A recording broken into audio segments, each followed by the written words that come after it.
আমরা বিজয় ছিনিয়ে আনবো। এই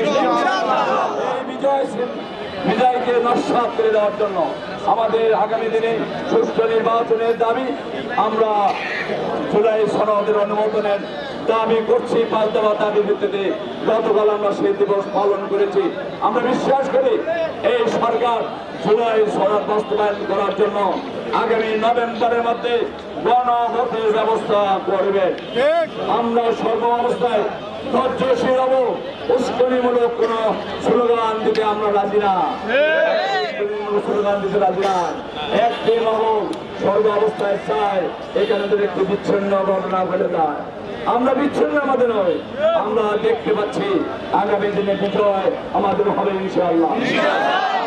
সকল ভাইকে আবেদন করব, নিবেদন করব, আমরা সামনে যারা মিছিলে থাকবো, যেদিক দিয়ে মিছিল যাব এবং যেদিক দিয়ে ফিরে আসবো আপনারা পিছিয়ে পিছিয়ে অনুসরণ করবেন। কারো উস্কানিমূলক কোনো কথায় কর্ণপাত করবেন না, কোথাও কিছু চিন্তা ভাবনা মগজে রাখবেন না।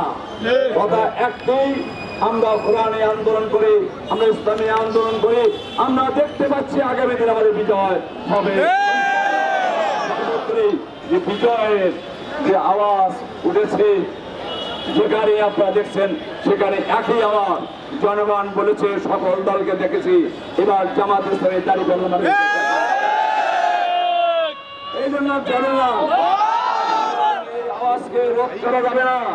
আপনারা আজকে যেখানে যারা উপস্থিত হয়েছেন তারা সকলে গ্রাম মহল্লায় সর্বত্রই নতুন করে কমিটি গঠন করে দাওয়াতিকার বৃদ্ধি করুন।